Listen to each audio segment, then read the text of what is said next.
Oui, bonjour. Comment allez-vous? Ça va très bien. Il fait frais à Lubumbashi.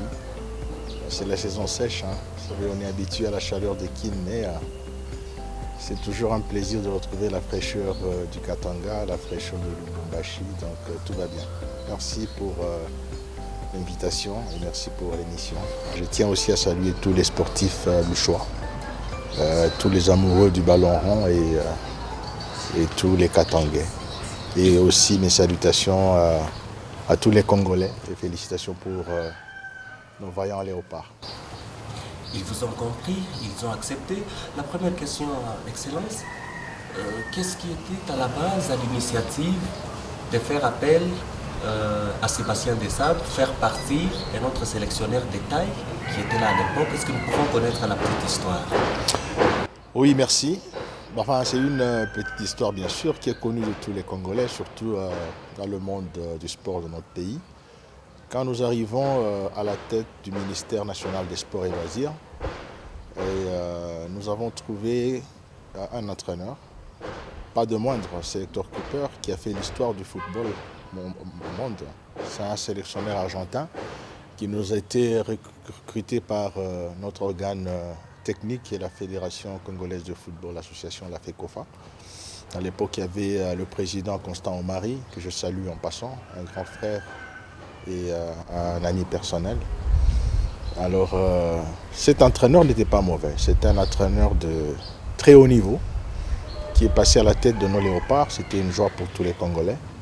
Malheureusement, la chance ne nous a pas souri parce qu'on venait de perdre la qualification à la CAN ainsi que la qualification à la Coupe du Monde. Vous vous rappellerez de l'épopée du Maroc où on a eu à jouer à Kinshasa, on a fait un but partout contre les Marocains et on est allé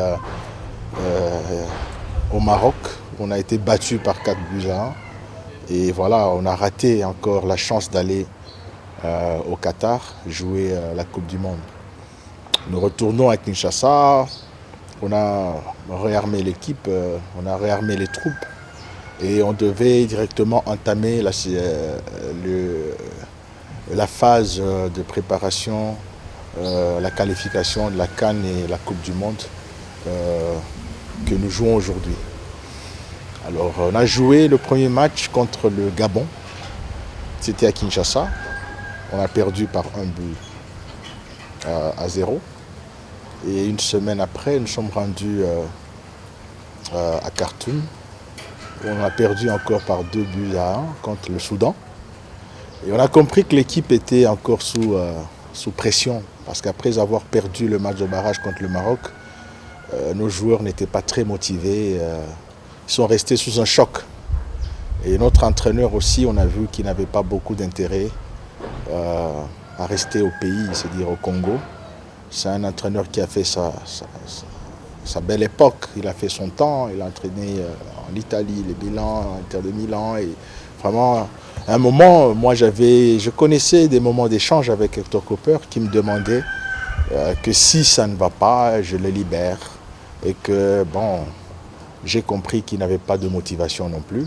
Parce que quand il est venu, il avait promis qu'il allait nous amener à la Coupe du Monde. Mais quand ça n'a pas tenu, automatiquement nous avons senti qu'il n'y avait pas de motivation.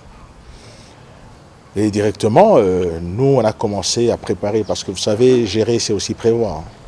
Nous avons commencé déjà à préparer préparer un plan B. Préparer un plan B, nous nous sommes mis en contact avec notre ami personnel, un aventurier du football, un sélectionneur français de 45 ans que l'on connaissait personnellement, qui s'appelait Sébastien Desabre, un certain Sébastien Desabre. Écoutez, moi je l'ai connu, peut-être vous allez me poser la question où est-ce que je l'ai eu. Nous avons connu Sébastien Desabre, c'était derrière un grand entraîneur que vous connaissez tous, le sorcier blanc Claude Leroy. Donc c'est une vague que Claude Leroy a ramenée en Afrique. Derrière lui, il avait des jeunes entraîneurs très doués, très efficaces, qui continuent d'ailleurs à s'imposer sur le football du continent africain. Et je citerai Hervé Renard, qui a eu la Coupe d'Afrique avec la Zambie, et puis avec la Côte d'Ivoire, et puis le Maroc, il a entraîné le Qatar, la sélection de l'équipe nationale féminine des Bleus, ainsi de suite. À ses côtés, il y avait Sébastien Meunier, qui a entraîné le Cameroun et tout, le Congo-Brazza aussi. Il y avait Patrice Baumel et aussi Sébastien Desabre, qui était très timide dans cette équipe-là. Et j'ai fait connaissance parce que quand vous êtes ministre d'un secteur, il vous arrive de vous créer un staff privé de consultance. Donc pour moi, je le prenais pour un expert. Je le consultais de temps en temps, je demandais conseil, comment est-ce qu'on pourrait arriver à jouer la Coupe du Monde un jour. Bien sûr, après un siècle d'attente, ça faisait que nous soyons découragés, ça faisait que nous ayons ce désespoir-là. Mais à côté de lui, il me montrait des schémas assez faciles. Le Congo est un vaste pays. Il me montrait les potentiels par rapport à tout ce que nous avons comme talent et tout. Et il me faisait rêver. Chaque fois que j'étais à Paris, il venait me rendre visite, on échangeait devant son ordinateur, il me montrait certains détails footballistiques et ainsi de suite. Il venait à Kinshasa sous notre invitation et on échangeait. Donc c'était pratiquement un expert, un ami. Et après, il a plu au président de la République, chef de l'État, de nous demander d'organiser les États généraux des sports de Mbouila Lodge en 2022. On a organisé les États généraux, on a fait venir les Philippe Doucet, on a fait venir beaucoup d'experts que vous connaissez du monde. On a fait venir l'ancien ministre qui était un ami personnel du Bénin des sports, qui est venu aussi nous apporter leur expertise. Et Sébastien Desabre était toujours dans les coulisses de Serge Condé. Et voilà. Quand nous perdons, je reviens sur le match du Soudan, contre le Soudan. Écoutez, il était impérieux que nous prenions cette décision, qui était très courageuse, de limoger, permettez-moi le terme, parce que c'est un entraîneur que je respecte et je respecterai toujours, de limoger l'entraîneur Hector Cooper. Et quand on l'a limogé, nous avons publié ça sur notre compte X. Et tout le monde se posait la question de savoir, mais qu'est-ce qui va se passer après? Ben, il va partir, mais après? Eh bien, écoutez, on a eu beaucoup, le Congo est un grand pays de foot, on a eu beaucoup de candidatures qui se sont prononcées, notamment Hugo Bross, qui entraîne aujourd'hui l'Afrique du Sud. On avait Patrice Neveu, qui entraînait à l'époque le Gabon. On a eu l'entraîneur de la Gambie, on a eu Patrice Baumel, on a eu Sébastien Meunier, que d'ailleurs tous les joueurs voulaient.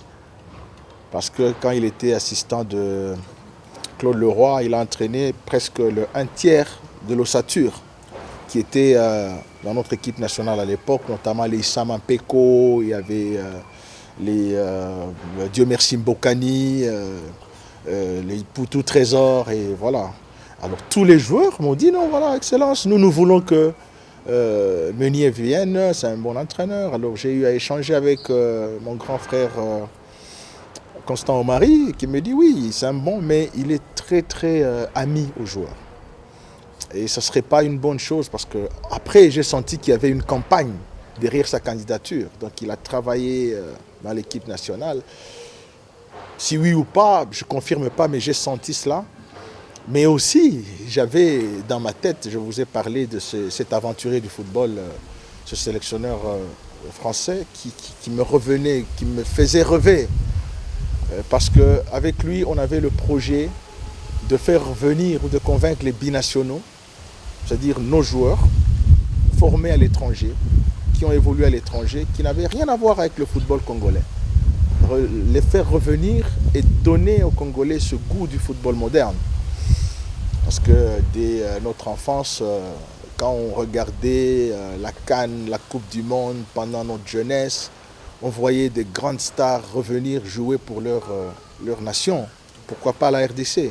Je me disais le jour que si nous avions des joueurs comme Vincent Kompany, Christian Benteke, Claude Makelele, Romelu Lukaku, les Matuidi, tous ces gens mis ensemble, les parfaits Mandanda, et jouer pour les Léopards sous notre drapeau, ça serait une équipe nationale extraordinaire. Alors c'est ce rêve-là qui a fait à ce que le projet que nous avons eu avec Sébastien Desabre me convainque et que finalement je tente cette expérience-là, c'est-à-dire cette aventure.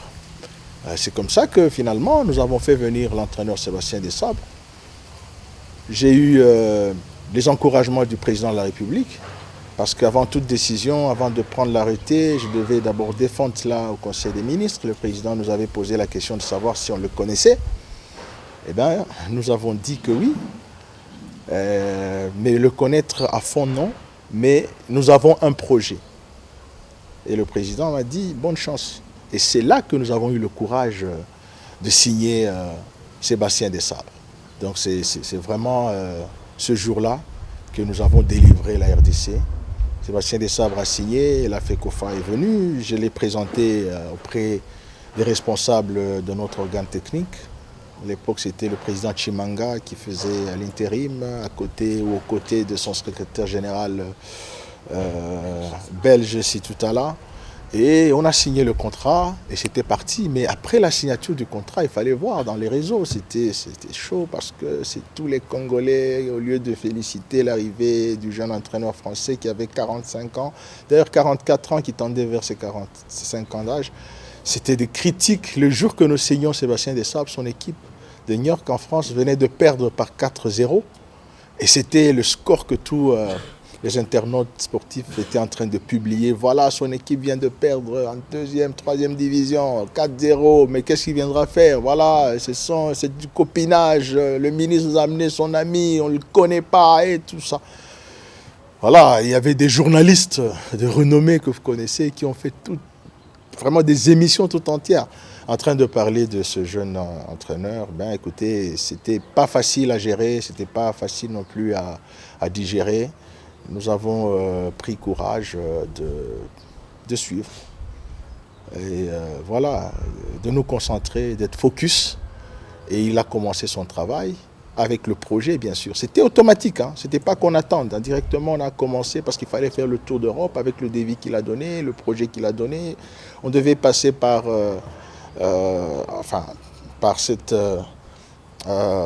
étape-là, c'est-à-dire convaincre les parents des binationaux, leurs managers, sillonner le tour du continent européen et commencer à faire venir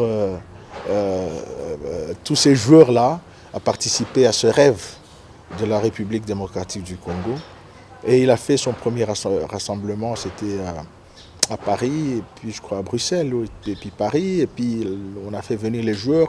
Il y a eu des procédures administratives qu'on devrait tenir parce que tous les joueurs, je dis bien tous les joueurs, n'avaient pas de passeport congolais, c'était tous des étrangers. C'était soit des Français, soit des Allemands, soit des Danois, soit des Anglais. Et il fallait leur faire des passeports de service. On a parlé avec notre collègue des affaires étrangères, on a commencé à récolter leurs identités, même sans les voir. On a commencé à imprimer ils ont envoyé des photos passeport et tout. On a commencé à imprimer leur passeport de service. Et ils ont commencé à venir, les Théo Bongonda, les Piquel, tous ces joueurs que vous connaissez. Et voilà, on a eu leur passeport de service parce qu'il fallait qu'ils viennent pour faire le rassemblement à Kinshasa. Et finalement, on a eu une grande partie de joueurs. Ils sont arrivés, rassemblement à Kin. Première sortie, notre stade venait d'être suspendu, le stade des Martyrs, parce qu'on n'avait pas de stade homologué. Il fallait qu'on joue soit en Zambie, soit à Brazza, soit au stade Mazembe à Lubumbashi. Après études, l'entraîneur, ensemble avec notre organe technique, ont pris la décision de choisir le stade Mazembe. Et voilà, nous sommes descendus. C'est le premier match qu'on a joué avec Sébastien Desabre contre la Mauritanie au stade Kamalondo, Mazembe de Kamalondo. Et c'était la première sortie de Sébastien Desabre. Nous avons battu les Mauritaniens par 3-1. Et c'est le jour que le remaniement est sorti. Serge Condé n'était plus ministre des Sports. Et j'étais, bien sûr, je ne sais pas, peut-être c'était suite à toute la pression là. Hein, et personne ne croyait en Sébastien Desabre. Le mouvement de Sébastien Desabre vers le stade Kamalondo, ils se sont dit, voilà, il a encore amené l'équipe chez lui au Katanga. Et voilà, il a pris l'équipe en otage. Ils sont allés, on va nous battre à Lubumbashi. Les sportifs quinois ne savaient pas que le stade des Martyrs était sous suspension de la CAF. Ben écoutez, le stade de Mazembe demeure un patrimoine pour la jeunesse congolaise. Ça n'appartient à personne, ça appartient à tous les Congolais. Bien que ce soit un stade privé, mais on peut en avoir autant au pays.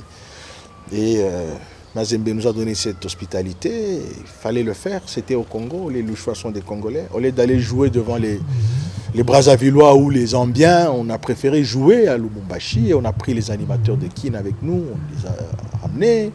Et la nuit, c'est-à-dire à la veille du match contre la Mauritanie, nous nous réveillons le matin, on était remaniés, et voilà. Mais nous avons accompagné l'équipe, on a remporté la première victoire. J'ai accompagné l'équipe parce que l'avion nous attendait sur le tarmac de la Loano. On a accompagné l'équipe à Nouakchott, en Mauritanie. On a joué contre la Mauritanie, match retour, on a fait un but partout. Un match très difficile. Et c'est comme ça qu'on rentre à Kinshasa, on a fait la remise et reprise et on a souhaité bonne chance au Léopard et on a souhaité bonne chance à Desabre. C'était vraiment un fardeau qui avait sur nos épaules et qu'on devait gérer parce qu'on devait maintenant voir c'est quoi la suite. Et c'était parti, et le reste, vous connaissez l'histoire. En faisant appel à Desabre, comme vous l'avez dit, le départ aussi d'Dr Compère, il y avait une pression du chef de l'État. Est-ce que vous parliez avec lui? Est-ce que vous avez déjà fixé ou assigné l'objectif de qualifier à tout prix la sélection RD congolaise au niveau de la Coupe du Monde? Ou encore au Conseil des ministres, s'il y avait ce discours de qualification? Oui, c'est impératif. Ce n'est pas une pression qui devait être instantanée. C'était une pression qui venait de tous les Congolais. Parce que nous avons parlé ici de tout un siècle d'attente. Et le Congo étant un grand pays de football, on devrait récupérer notre place sur le podium. On devrait récupérer notre place dans le débat du football mondial ou le débat du football africain. Donc cette pression-là, quand on est nommé ministre, on vient pour résoudre ce problème-là. Et c'était à l'échange, on échangeait de temps en temps, que ce soit en conseil, que ce soit en privé. Le président de la République, c'est quelqu'un qui aime beaucoup le football. Donc c'est parmi les facteurs qui ont ramené la chance aujourd'hui aux Léopards d'arriver où ils sont. Parce qu'à la tête, nous avons un chef qui aime beaucoup le football. Du coup, écoutez, le foot, c'est complexe. Il y a beaucoup de choses qui accompagnent ce secteur-là, que ce soit le sport en général. C'est d'abord la décision politique. La décision politique, c'est la volonté. Aujourd'hui, dans notre pays, nous avons beaucoup de priorités.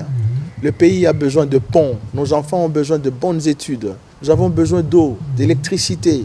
Nous avons nos compatriotes qui dorment à la belle étoile, dérangés par la guerre.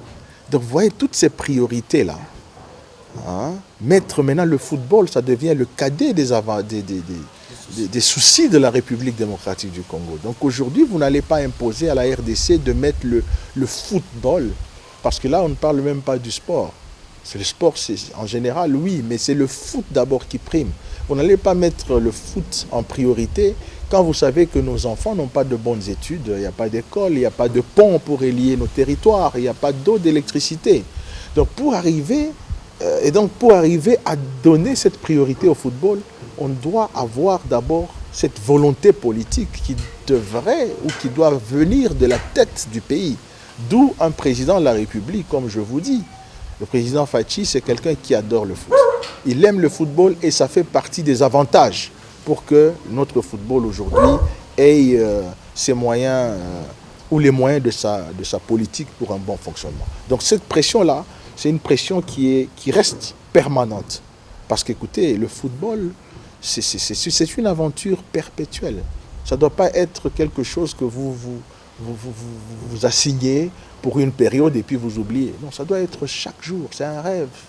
C'est la jeunesse, c'est des générations en génération. Et le football, ça emballe tout le monde. Ça emballe les femmes, les hommes, les vieux, les enfants, même les bébés. Moi, j'ai vu dans des stades des enfants qui sautent quand ils voient Messi. Donc, vous voyez, Cristiano. Ici, on a vécu des grands joueurs comme les Trésors Poutou qui ont fait rêver la jeunesse. Donc, bref, c'est un rêve qui doit être permanent. Et nous avons trouvé ce défi, et quand on est responsable d'un secteur, c'est pour relever ce secteur. Et dans ce secteur, le sport, il y a le football qui prime comme sport roi. Et entre-temps, autour du ballon rond, nous voyons la fédération de tous, l'unité nationale, la joie de tous les Congolais. Et on devait y mettre du sérieux. Et ce n'est pas pour rien que le président nous a demandé de convoquer les États généraux. Quand on convoque les États généraux, c'est pour trouver la solution à quelque chose qui ne fonctionne pas dans un secteur bien déterminé. Et la présence de Pamphile Miayo, Robert Kidiaba dans le staff technique? Oui, Pamphile Miayo, il est entraîneur adjoint de l'équipe nationale. Robert Kidiaba, il est entraîneur des gardiens de l'équipe nationale. C'est-à-dire qu'ils font partie de ce corps-là. Aujourd'hui, nous voyons Sébastien Desabre. Mais à ses côtés, il y a des expériences, des expertises. Pamphile Miayo, il a eu la Coupe d'Afrique avec le TP Mazembe. Donc c'est quelqu'un qui a joué pour le Congo, pour les Léopards. Il a entraîné une équipe de première division. Il nous a ramené la Coupe d'Afrique. Il a étudié, il a fait des études d'entraîneur. Robert Kidiaba, c'est notre patrimoine, hein, c'est notre légende. Il nous a fait vivre. Il a affronté Pachuca, l'Inter de Milan, il a joué contre l'International du Brésil et tout ça, avec sa danse, le Kidi Bouaké, là, qui a fait bouger le monde. Donc on doit le voir dans le système. Vous voyez, c'est tout un système, le football. C'est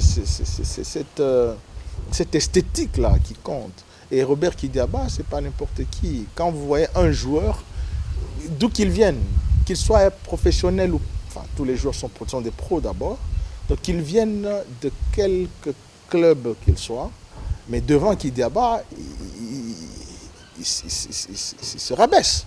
Parce qu'il faut jouer aussi dans la psychologie des joueurs. C'est comme ça qu'on a discuté avec Sébastien Desabre. Moi, personnellement, je ne suis pas sélectionneur des sélectionneurs, ni des joueurs. Mais en discutant, Sébastien Desabre m'a proposé que ces gens-là soient à côté de lui. Sébastien Desabre, il est sélectionneur-manager de l'équipe nationale de Léopards. Si le courant ne passe pas avec un collaborateur, il a le pouvoir de le limoger et de proposer son remplacement via la Fédération congolaise de football association, et le ministre va prendre acte et il nomme qui il veut. Hein. Il a le pouvoir de nommer et de limoger dans son entourage. Donc s'ils restent ensemble, ils produisent des résultats ensemble, le courant passe très bien. On a essayé, on a tenté une nouvelle expérience, faire jouer les binationaux, comme on les appelle, abusivement d'ailleurs. Ce sont les enfants qui ont été formés à l'étranger. Alors, dans le projet, il y avait d'abord les prendre eux pour donner le sourire aux Congolais. Parce qu'eux, ils sont déjà formés. OK? Et on avait besoin de passer à une vitesse supérieure. C'est-à-dire, on les prend, puisqu'on a considéré comme un projet à court terme. À moyen terme, reparer la régularité de notre championnat national, c'est-à-dire remettre le championnat en ordre, et à long terme, mettre des infrastructures et préparer le sport d'âge, c'est-à-dire le football d'âge. C'est-à-dire partir du bas âge, former les enfants qui grandissent, qui se connaissent, comme aujourd'hui vous avez des équipes comme l'équipe nationale du Maroc, l'équipe nationale du Sénégal. Tous ces joueurs-là ont grandi ensemble dans des académies, ils se connaissent, c'est-à-dire créer des académies, ce qui fait partie des projets à long terme, c'est-à-dire des infrastructures. C'est là où on a pensé à construire des arénas à travers le pays pour les autres sports, notamment le hand, le basket, la boxe, le volleyball et tout ce qui suit. Parce que ce sont des sports qui se pratiquent dans des stades fermés qu'on appelle arénas. Et d'où la signature de l'aréna de Kinshasa. C'est nous qui avons signé ce contrat là-bas. Et on devait avoir des arénas. Ça, ce sera le plus grand aréna d'Afrique. C'est-à-dire après l'aréna du Dakar, de Dakar et de Kigali, parce que l'aréna de Dakar, c'est 15 000 places assises. L'aréna de Kigali, c'est 10 000. Mais notre aréna de Kinshasa, c'est 20 000 places assises. Et on devrait avoir maintenant des mini-arénas à travers les provinces, c'est-à-dire dans tous les chefs-lieux des anciennes provinces, au moins une infrastructure, et aussi des stades municipaux, tous les chefs-lieux des 26 provinces de la République. Donc là, vous parlez de 26 stades municipaux. Et aussi réaménager les stades nationaux existants, notamment le stade des Martyrs, le stade Tata Raphaël de Kinshasa, le stade Lumumba de Matadi, le stade Lumumba de Kisangani, le stade de l'Unité de Goma, le stade Kadoudou de Bukavu, et c'est 6 au total. Le stade Kibasa Maliba de Lubumbashi, les mettre sur pied et puis accompagner par des stades municipaux pour donner ces infrastructures aux jeunes et avoir des académies à travers, sur toute l'étendue de la République. C'est des académies-là qui allaient nous produire des enfants pour qu'à l'avenir, même s'ils évoluent à l'étranger, mais au moins ils seraient venus ou formés au Congo pour évoluer à l'étranger. Donc dire que dans le projet, les locaux n'étaient pas considérés, c'est trop. Moi, je pense que les locaux ont leur place dans cette équipe nationale. C'est leur équipe. Et on ne peut même pas les appeler des locaux. Ce sont des professionnels évoluant au pays. Donc, si nous mettons du professionnalisme dans le football localement, il n'y aura pas de joueurs locaux. Ce sera tous des professionnels. Aujourd'hui, nous avons des fédérations en Afrique qui n'ont pas besoin d'envoyer leurs footballeurs ou leurs joueurs ou leurs athlètes à l'étranger. Je vous citerai l'Égypte, le Maroc. C'est à peine que vous voyez un Achraf Hakimi jouer, mais ce n'est pas n'importe quelle équipe, ce n'est pas n'importe quel Achraf Hakimi. C'est un Achraf Hakimi qui joue chez Paris Saint-Germain, qui est toujours sur la liste des ballons d'or du monde. Donc les autres, ils évoluent au Maroc et ils ont les mêmes salaires que les joueurs qui sont en Europe. Le championnat est régulier comme en Europe. Ok, donc c'est ça. Mais ça dépend maintenant de la politique sportive. Et cette politique sportive est définie dans les résolutions des États généraux de Mbouela, que nous avons insérées comme input dans la loi sportive, la nouvelle loi que nous avons introduite comme proposition de loi à l'Assemblée nationale qui sera votée à la session prochaine. Votre Excellence, et maintenant qu'il y a déjà des fruits par rapport notamment à votre choix porté sur Sébastien Desabre, aujourd'hui on l'a dit à l'entame de cette intervention, les fils indiens qui poursuivaient l'histoire des Léopards, la RDC est maintenant vaincu avec la qualification au tour suivant. Quels sont vos sentiments d'abord par rapport à ça, quand vous voyez cette équipe jouer aujourd'hui au Mondial? Cette équipe fait bouger le monde. J'ai vu Zlatan Ibrahimovic en train d'exécuter le Fimbu. Donc écoutez, l'essentiel d'abord c'était de participer. Okay? Aujourd'hui, nous sommes à la Coupe du Monde. Le Nigeria n'y est pas, le Cameroun n'y est pas. Donc nous avons franchi d'abord l'étape qui était pour nous très importante. Avoir d'abord cette qualification, ça compte. Et puis nous qualifier au deuxième tour, c'est un pas. Pour le reste, nous ne devons qu'encourager nos joueurs. Ça nous fait grandement plaisir. Vous voyez quand les Léopards se sont qualifiés, ou le jour que nous avons fait juste match nul contre le Portugal, mais le pays a bougé, c'est toute la République qui a dansé, les armes à l'Est se sont tues, et c'est vraiment la fête. Et ça, c'est la fête qui m'anime, moi, en tant que Congolais. Donc moi, je ne peux pas me désolidariser de cette ambiance-là. Donc c'est une joie. Et nous demandons à tous les Congolais d'être